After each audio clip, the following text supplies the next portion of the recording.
नमस्कार मित्रांनो, नमस्कार. नवीन व्हिडिओमध्ये आपलं स्वागत. आणि आजचा व्हिडिओ स्पेशल गाडी मालकांसाठी आहे. स्पेशली सुलतान आणि झेंड्या केसरी पेठ ब्रिजेश शेठ माझी धुमाळे यांनी भरवलेली जी यात्रा आहे. आणि यात्रेच्या त्या दुसऱ्या दिवशी सिरियलच्या वेळेस खूप पाऊस झाला. एक दिवस सोडून लगेच रविवारी फायनल होती. तर उद्या रविवार आहे आणि रविवारसाठी घाट रेडी झालाय का नाही, चला घाटात जाऊन दाखवूया तुम्हाला घाटाचं कामकाज कसं चालू आहे ते. घाटात बघा, आपल्या घाटात आहे ना आपले जीवसकट कंठस्य मित्र वैभव चक्कर भेटत. वैभव चक्कर साहेब सांगा ना थोडं घाटाविषयी नियोजन सांगा पटकन. आज झालेल्या अवकाळी पावसामुळे जे घाटाचे म्हणजे सिरियलचे गाडी बंद झाले होते ते आता हे पूर्ण पाणी काढून आणि एका दिवसात घाट रेडी केलेला आहे. आणि खरंच एक असं ब्रिजेश भाऊ धुमाळ यांनी केलेल्या नियोजनाचं आणि एका दिवसात हे म्हणजे घाट पूर्ण रेडी केल्याबद्दल त्यांचं खरंच मनस्वी आभार.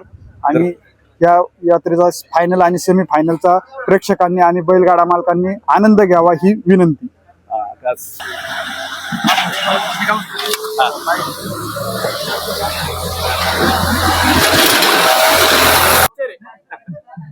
नमस्कार.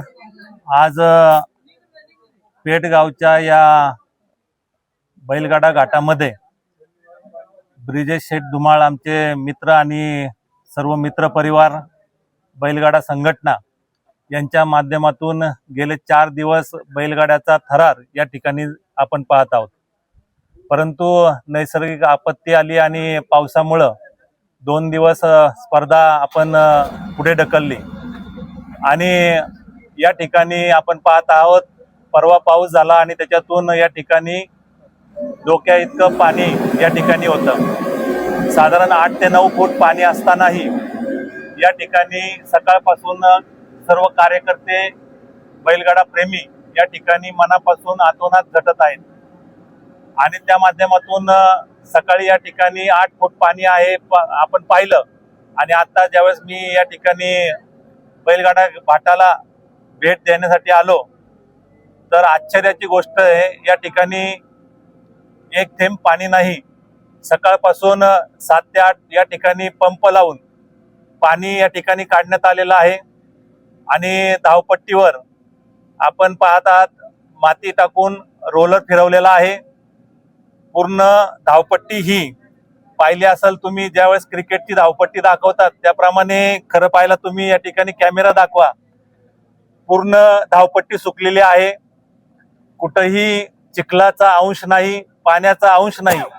आणि आपण पाहत आहे उद्या रविवारी सेमी फायनल आणि फायनल अशा दोन्ही या ठिकाणी चांगल्या पद्धतीने होणार आहेत. बैलगाडा प्रेमी आणि बैलगाडा मालकांना मी आवाहन करतो की आपण या ठिकाणी आपण उद्या यावं, सहभागी व्हावं आणि या खेळाचा आनंद घ्यावा. त्याचबरोबर या ठिकाणी सकाळपासून जे कार्यकर्ते झटत आहेत सगळ्यांचं मी अभिनंदन करतो. खरं पाहायला गेलं तर या खेळपट्टीचे सर्व सिकंदर ते सर्व आहेत. कारण अत्यंत चांगल्या पद्धतीने त्यांनी कष्ट घेऊन, म्हणजे मी पाहिलं व्हिडिओ मला एक पाठवला होता की बादली घेऊन कार्यकर्त्यांनी या ठिकाणी चिखल मिश्रित पाणी बाहेर काढलेलं आहे. आणि या ठिकाणी रोलरचंही काम चालू आहे. तुम्ही जरा रोलरही दाखवा. आणि त्या पद्धतीने रोलर अत्यंत पद्धतीने चांगल्या पद्धतीने धावपट्टीचं काम चांगल्या पद्धतीने करत आहे. त्यामुळं पुन्हा एकदा मी सर्व ब्रिजेश शेठवर प्रेम करणाऱ्या बैलगाडा प्रेमींना आणि बैलगाडा मालकांना विनंती करतो की उद्या आपण या ठिकाणी सहभागी व्हावं. आणि त्या थार कोणाची होती याची उत्सुकता माझ्या सहित सगळ्या लोकांना आहे. या ठिकाणी उद्या विविध सामाजिक क्षेत्रातील, राजकीय क्षेत्रातीलही मान्यवर मंडळ या ठिकाणी उपस्थित राहणार आहेत. त्यामुळं आपण सर्वजण याल असे मी आवाहन करतो आणि थांबतो. धन्यवाद. या ठिकाणी आता चालू असलेल्या झेंड्या सुलतान केसरी बैलगाडा स्पर्धेमध्ये काल मुसळधार पावसामुळं थोडस बैलगाड्या थांबवण्यात आले आणि थोडीशी बैलगाडा मालकांमध्ये थोडी नाराजी आली. परंतु नैसर्गिक आपत्तीमुळं त्याला काही इलाज नाही, तरी सुद्धा आज उद्या या ठिकाणी फायनल, मेगा फायनल आणि सेमी फायनलचा थरार पाहायला मिळणार आहे. आणि त्यासाठी आज ब्रिजेश शेठ धुमाळ मित्रमंडळ आणि संघटना तसेच सर्व पेठ गावातील गाडा मालक गाडा शौकीन यांनी या ठिकाणी अतोनात प्रयत्न आणि मेहनत घेऊन या ठिकाणी पुन्हा एकदा घाट उद्या पळण्यासाठी योग्य केलेला आहे. घाटात प्रचंड पाणी जमा झालं होतं, परंतु यात्रा कमिटीच्या सर्व सदस्यांनी पेठ ग्रामस्थांनी या ठिकाणी आपला वेळ देऊन घाटाचं सगळं पाणी वगैरे एकदम व्यवस्थित बाहेर काढलेलं आहे आणि घाट हा उद्या फायनलसाठी, मेगा फायनलसाठी, सेमीफायनलसाठी हा सज्ज झालेला आहे. तरी सर्व गाडी मालकांना याद्वारे कळविण्यात येते की उद्या होणारी सेमीफायनल, मेगा फायनल यात्रा ही वेळेत सकाळी 8 वाजता सुरू होईल.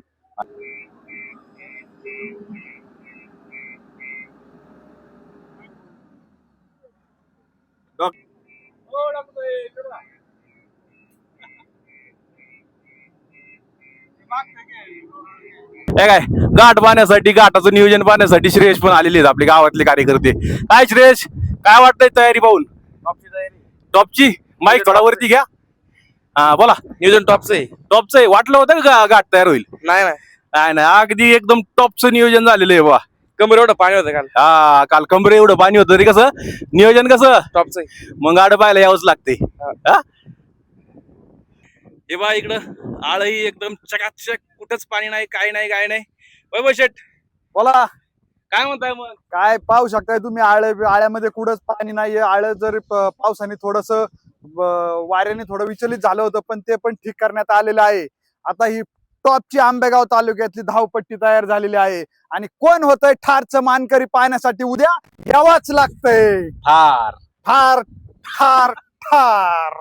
तुम्हाला पाहता येते पाण्याची आहे ना, पातळीची लेवल अजून पण इथे साधारणतः छाती एवढं पाणी घाटामध्ये होतं. सगळं उपसून अगदी घाट अगदी एका दिवसात रेडी करायचं. खरंच व्यवस्थापक मंडळी जी आहे आणि नियोजन करणारी मंडळी आहे त्यांना एक नंबर, म्हणजे खरंच एक नंबर जीवाने काम करून त्यांनी हा घाट तयार केलेला आहे. त्याबद्दल सगळ्यांचे पुन्हा एकदा तर मित्रांनो, अशी होती सुलतान झेंडा केसरी पेठ घाटाची तयारी, जी मेगा फायनलसाठी घाट सज्ज झालेला आहे आणि सर्व तुम्हाला व्हिडिओमध्ये दाखवलेलं आहे. मित्रांनो, व्हिडिओ आवडला असेल तर नक्कीच चॅनलला सबस्क्राईब करा, लाईक करा आणि कमेंट करायला विसरू नका. थँक्यू.